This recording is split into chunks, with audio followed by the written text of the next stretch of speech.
podcast. I am your host, Brian Denis, and I'll be joined momentarily by my colleague, Eron from PWP Nation. This podcast is sponsored by PWP Nation.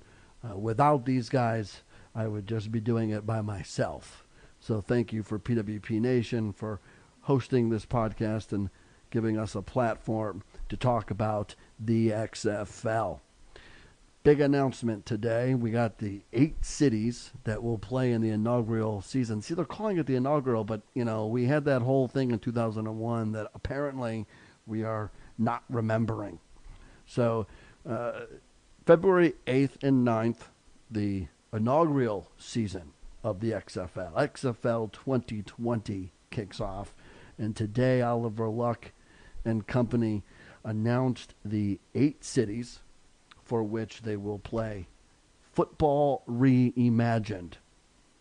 I'm going to cover the first 4, and then I'm going to kick it over to Eron, who's going to cover the last 4.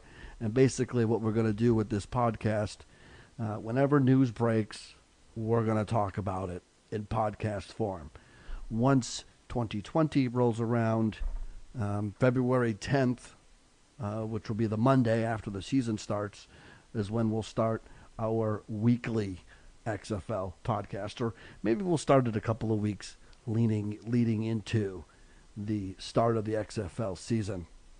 But until then, we will do it as news breaks, and apparently there's going to be news in the first quarter of 2019, so we'll look forward to that. Let's get right into it. We're going to cover the cities.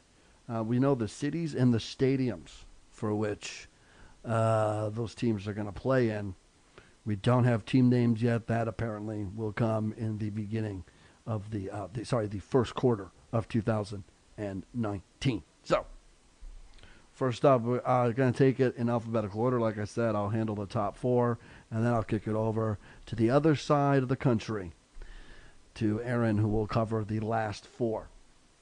So, we'll start with Dallas being the first team.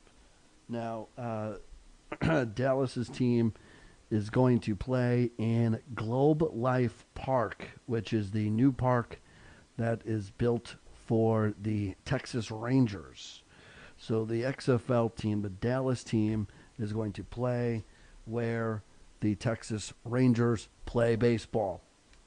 And they did a nice little, without saying his name, they brought up George H.W. Bush during the press conference this morning, as they also laid the former president to rest today as well. So they kind of brought him up because he's runs big with the history of the Texas Rangers and Dallas.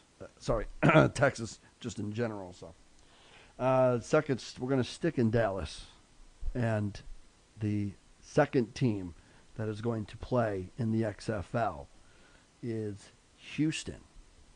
And that Houston team is going to play at TDECU Stadium. It's the University of Houston.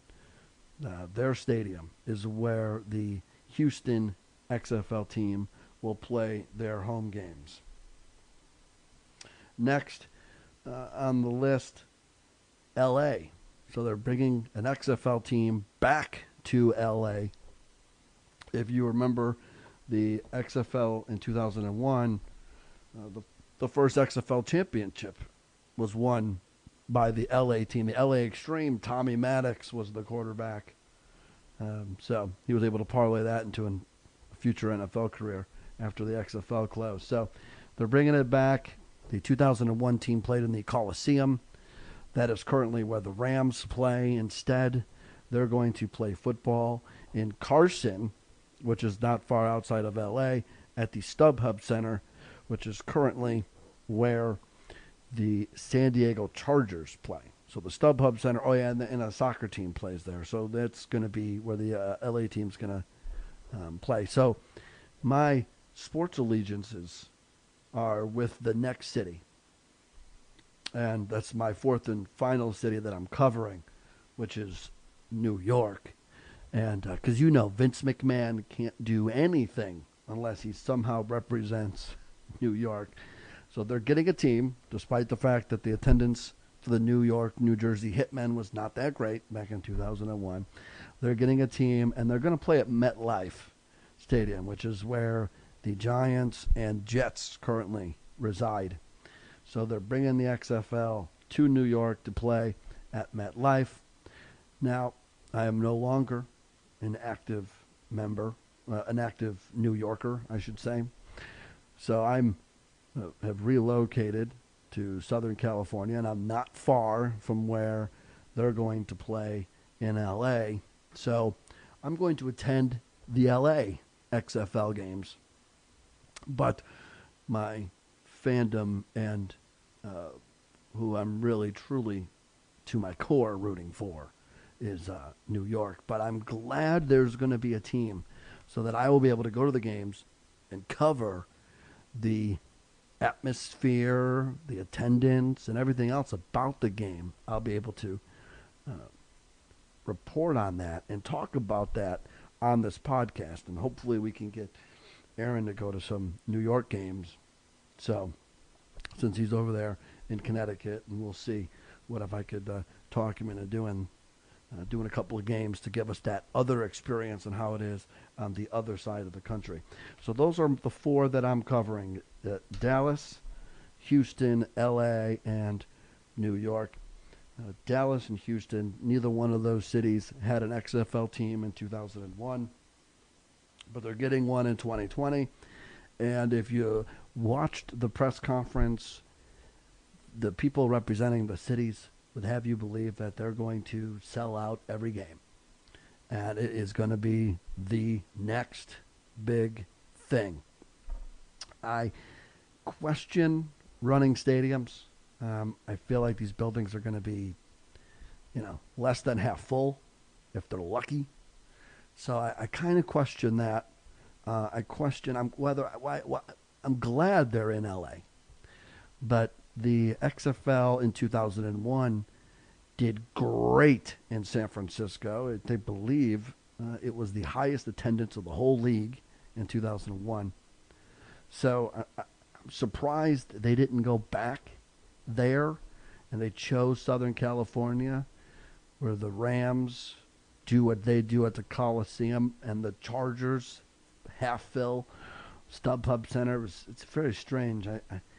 That decision we'll have to watch and see what happens, but they are guaranteed one person at the LA games, and that's me. New York's attendance was mediocre to the bottom of the XFL in 2001. Of course, they put over how big New York loves football, so we'll see if that translates in 2020. But those are my four. Those are the four that I'm covering. And like I said, we're going to bring this podcast anytime news breaks. It's going to probably break in the first quarter of 2019. My colleague Eron's going to come and he's going to talk to you about the final four cities that make up the 8 teams that will be in the XFL in 2020. And I'm going to turn it over to him. And we'll see you. I'll see you guys, and I'll be talking to you again as soon as further news breaks. So probably, like I said, first quarter of 2019. And I'm done rambling. Eron, let's talk about the other 4 teams in the XFL in 2020. This is the future. This is not the past. This is the future. And the future moves fast. This is quicker, simpler.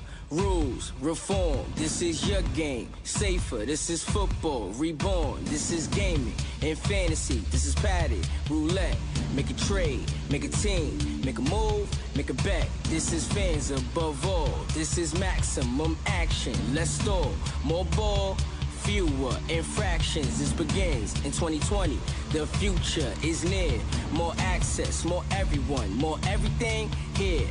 This is our moment, our story to tell. This is history begun. This is the XFL.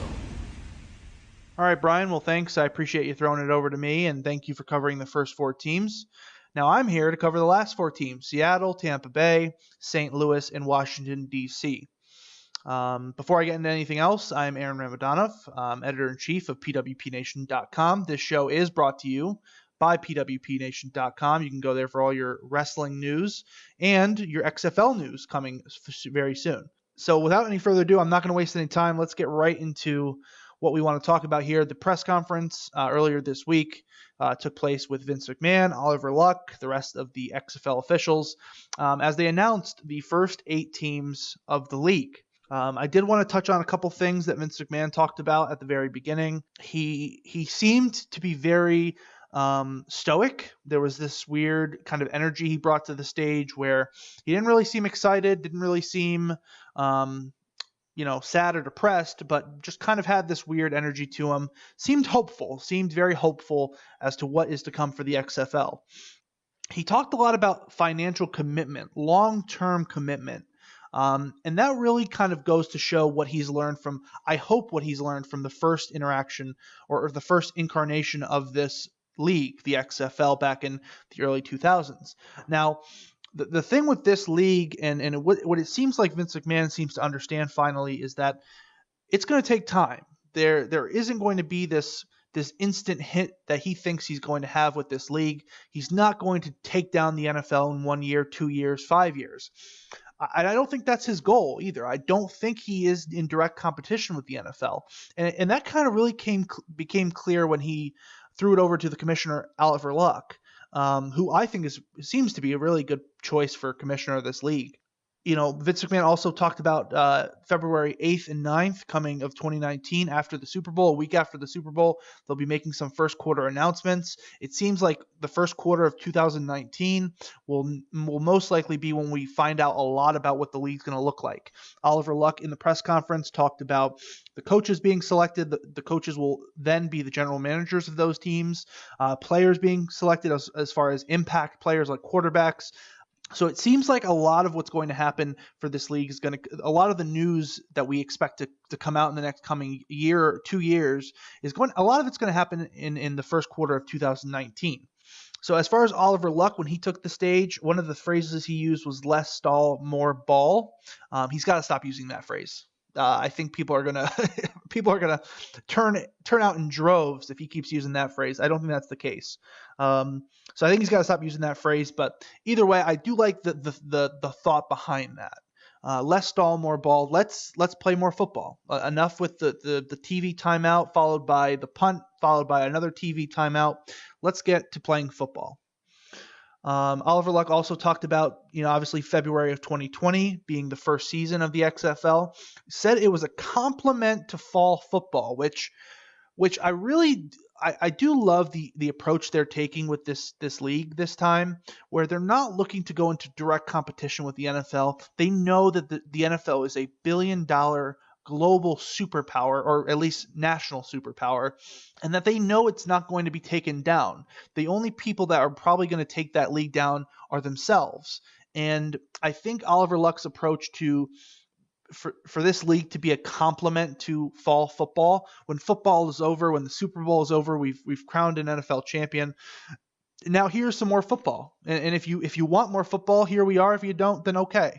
But I like that they're rephrasing this, they're pushing this as a complement to fall football, not so much as a replacement, which I think is a really good idea from a marketing standpoint and a strategy standpoint. One thing that really caught my eye and what he spent a lot of the press conference talking about, Oliver Luck, was the Football Reimagined Committee. He kind of cornerstoned about 4 points. He said speed, meaningful on-field action, in-game flow, and safety are their big 4 priorities. Speed, meaningful on-field action, in-game flow, and safety. Now, some of the things he talked about, for example, in speed, he wants to kind of limit the play clock. One thing that really caught my ear was that he said that he wants to make these games 3 hours or less. That's huge. If you can get me a professional football game that flows nicely and I feel entertained and I don't feel like it's rushed or sloppy or anything like that, and you can get me in and out of there in under 3 hours, you sold me. You sold me on that. Now, whether that's going to happen or not is another question. When he talked about meaningful on-field action, he kind of really talked about kickoffs and punts, limiting TV timeouts and stuff like that. I think that's really important. And that kind of connects with in-game flow. He also talked about, again, timeouts and simplifying the rules. And then as far as safety, making it safer. And, one of the concerns I have is that in making this game safer and making it more safe for players, will that hinder some of the appeal of this league? Because I know for me, I like football because of the physicality, the strategic element of football, the team atmosphere of football. But one of the biggest and most important things is the physicality. People want the physicality. And I'm wondering how they're going to curtail it being really, really safe for the players and also really entertaining football. So that's going to be really interesting. I'm interested to see how he does that. He also mentioned a Texas Spring League in 2019. He talked about it being family friendly as far as pricing and atmosphere. So a lot of these tickets seem to be very, very cheap. I know you can put a $50 deposit on season tickets right now. And that's a really, really good idea for them. Just bust out these tickets, let people buy them, make them inexpensive. Whenever you're starting a new company, and let alone a professional football league, you want people at the arena. You want them to give you a chance. You want them to be able to let you show them what you have, and it be inexpensive. It's really difficult to take a full family to an NFL football game, as far as pricing and parking and all these different things that kind of attribute to taking your family to an NFL game. Making it affordable, making it family friendly could be a really big game changer for this league. He also talked about an XFL app coming out. Again, he talked about coaches, impact players, and other team officials being announced in the first quarter of 2019. He also talked about an XFL draft and a supplemental draft. He also talked about gambling and games. So he's trying. Oliver Luck was stating that he's trying to get games and gambling more entwined into the XFL, obviously legally, of course. And he said that 30 cities expressed interest in partnerships. And that was one of the key things I wanted to talk about this press conference, is that Vince McMahon and Oliver Luck seem to use this word partnerships, committed partnerships, a lot. And it seems to me that they're going to approach this league as a collective group of teams, instead of how in the current NFL landscape we kind of see these teams as separate entities. We see them as separate governing bodies of themselves. And from what Oliver Luck and Vince McMahon talked about, it seems like they're going to try and incorporate all these teams as a community of a company, of having all these teams be partners in this league. And I think that's smart. I think that's a good idea. And I think that kind of really kind of split some of the hairs for them as far as picking the cities. I think they really wanted cities that are going to be committed to the long-term game of this league and also being a partner with the league itself. And just really quickly on Oliver Luck, as the commissioner and CEO of this league, I think they really made a good choice. He seems polished. He seems knowledgeable. He seems personable. A lot of things about him I really liked, and I think he's a really good choice. I think he's the complete antithesis of Roger Goodell. I will let you know up front. I'm not a huge fan of Roger Goodell, even though I enjoy my NFL football and my New England Patriots. Go Pats! I am not a big fan of Roger Goodell, as you can imagine, being a Patriots fan. So I think Oliver Luck is a really, really good counterbalance to what you have Roger Goodell in the NFL. So let's break down the teams. We have 4 teams that I'm going to break down. Brian did a great job of breaking down Dallas, New York, Houston, and LA. First team I wanted to touch on is St. Louis. St. Louis will be getting a team at the Dome at America's Center, a really interesting venue for them. St. Louis is a city that I don't know too much about, to be honest with you, but I do know that they are starving for an NFL franchise, and they're going to get an XFL franchise instead.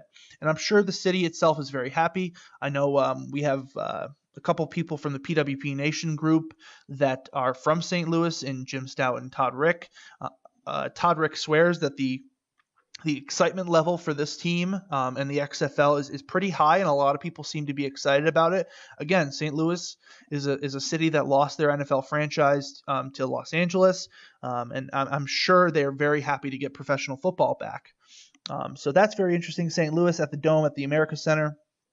The next team I wanted to touch on was Seattle. They'll be playing at CenturyLink Field, where the Seattle Seahawks play, which is a very interesting thing. And a lot of these teams will be playing at their NFL cohorts or counterparts stadiums, which again kind of further solidifies the idea that the XFL isn't looking to be a competition. They're looking to be complementary to the NFL.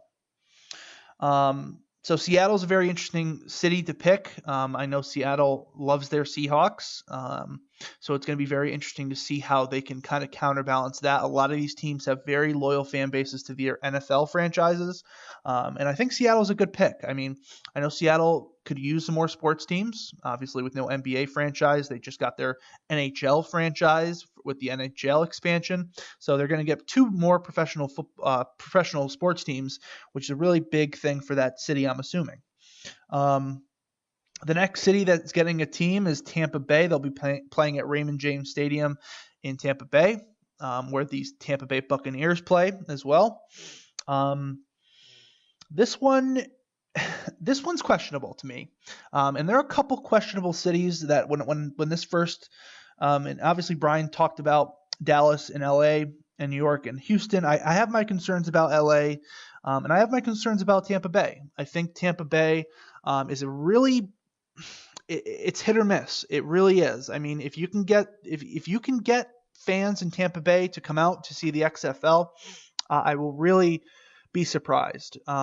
They barely come out and see the Tampa Bay Buccaneers, even when they're a good team. Even when they were a good team earlier in the year, they've been known to have Tampa Bay has been known to have professional sports attendance issues. Just look at the Tampa Bay Rays. Look at the Tampa Bay Bucks. So this is going to be very interesting to me. I also think Raymond James Stadium is a humongous venue.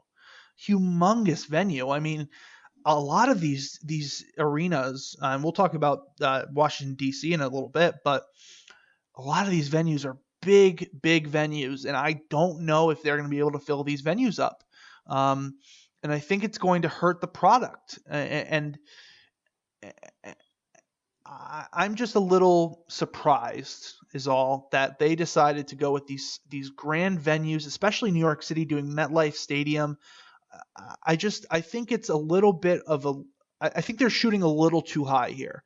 Because I think, and we see it with, I don't want to tie it back to professional wrestling, but we see it with Impact Wrestling where, you book bigger venues, but nobody comes in and shows up. So it looks like you have nobody at your venue. Where if you give me a more intimate, more closed arena or stadium, it looks fuller. It sounds louder. It just gives you a better atmosphere and environment. And I feel like the XFL will have a hurdle to jump over with some of these big venues. How many people are going to show up to those first games? And if the games aren't necessarily great, are they going to come back? And, do you really want the XFL playing in MetLife Stadium with a few hundred people? And maybe a few hundred people is underselling how many people they're actually going to get, but we don't know. We don't know what the drawing ability is of the XFL yet. We don't know if people are going to give them a chance. So Tampa Bay is a little bit touchy with me. I'm not really sure if that was a great move, but again, I'm going to give it a chance. And if they can prove me wrong, I'll be happy to admit I'm wrong about Tampa Bay. And the last team that I'm going to cover here today is Washington, D.C. They'll be playing at Audi Field, brand new Audi Field in Washington, D.C. Really good pick here. I think Washington, D.C. was out of all the picks, out of all the cities they decided to go with, I think Washington, D.C. is a really good pick. And I think them and St. Louis, both of those are really, really smart picks. Washington, D.C. has a really underrated fan base of professional sports. And I think they're going to come out and see this team, especially at a new stadium. I just think they're going to. I think the fans in Washington, D.C. are very happy about an XFL team. So all four of these teams, or all four of these venues, I think are solid except for Tampa Bay. I think Tampa Bay was kind of a misstep. Again, I'm gonna reserve judgment until I actually see the drawing ability of the XFL in general and in Tampa Bay. So I wanted, before I sign off here, just quickly give my first thoughts about the XFL presentation. And one of the things that I've really noticed so far is there seems to be an incredible production value behind this league. And obviously with WWE's production value, they are praised for their ability to shoot professional wrestling really well. And a lot of these video packages today where, every time, if you watch the press conference, every time a new team was announced, they had this little quick, video package kind of piecing together the city. And then the representative of that city would come out and talk. Those video packages were really good. And it gave you a sense of what the city's about, gave you a sense of why it's important that football is coming to these cities.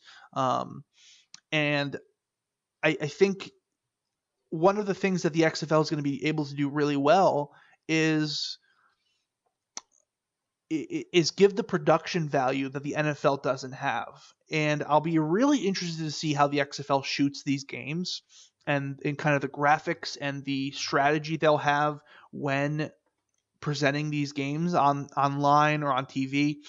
And I think the production value of this league is really going to supersede the NFL. And the NFL has already stolen a couple things from WWE in the way they shoot their games. A lot of those wide sweeping panel shots that they do, I've noticed that they've kind of taken that from WWE for the last couple of years.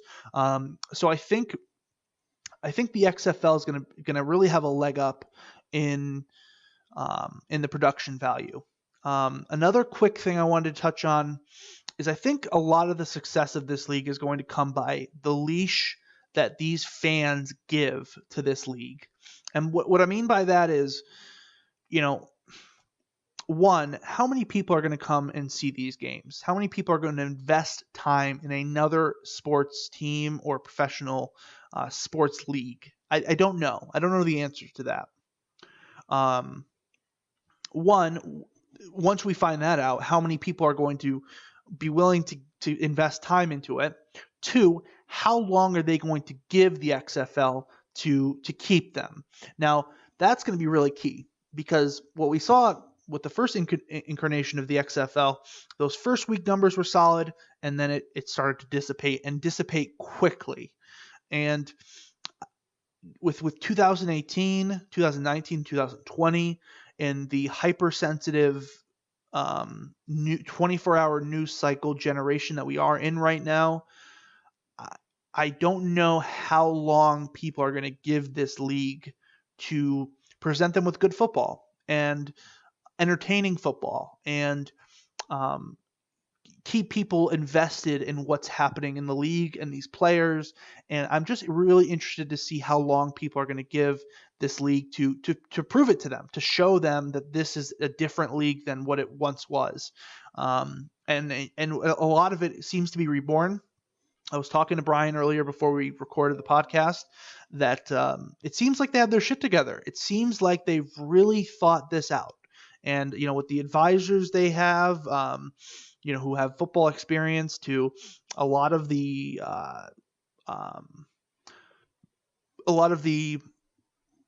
what's the word I'm looking for? A lot of the development that they're putting towards the game flow and the gameplay, I think is interesting. I don't think they did that the first time around. I think they thought they were just going to go out there and play football.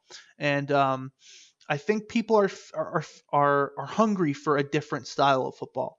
Now this is the big thing for me, is how different can it be without it being with it still being football.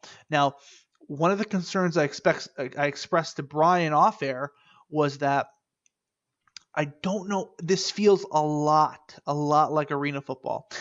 And I don't want to do that yet, because I don't want to put that stigma onto this league yet.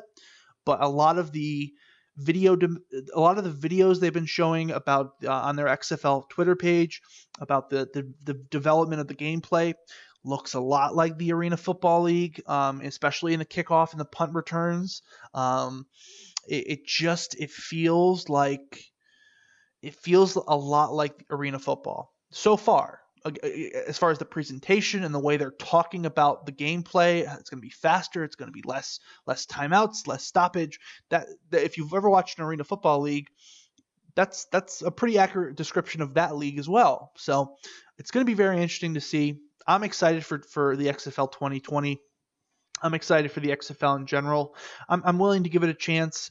Obviously, with the podcast, me and Brian are going to give it a long leash and see if they can develop something here and if they have something here. And you never know. You never know. The NFL has done more than enough things to make you sour on them and hate being a fan of the NFL. And a lot of people, me and Brian were talking about it earlier. A lot of people hate being NFL fans because we love football. We love a sport that really represents this country really, really well, and it's constantly being tarnished by the players, by the commissioner, by the gameplay, by everything. And I think the XFL has a really big opportunity here to take from the NFL and take viewers and really build a great brand. So I'm gonna wrap this thing up. Again, thank you for joining us on behalf of Brian and myself. We'll see you next time news drops. Again, we're not ready to release this on a weekly basis because, how much can we talk about the venues and the cities? So we will be active on the PWP Nation Twitter account. You can follow Brian at Tell It Be, I believe. Or tell me, or tell something. I don't know. You can find him on Twitter. He'll be all right. And you can follow me on Twitter at Aaron_PWP, and of course at PWP Nation on Twitter as well. You'll get the news updates or the podcast updates that we'll be doing as far as when we will be recording episodes. Once this becomes a weekly football schedule and we get closer and closer to 2020, obviously this will become a weekly podcast. But for now, we're going to touch on we touched on the cities, the venues, and our first thoughts on the XFL. We will see you soon. Please stick around and make sure you go visit pwpnation.com for all your wrestling needs. Thank you and goodbye.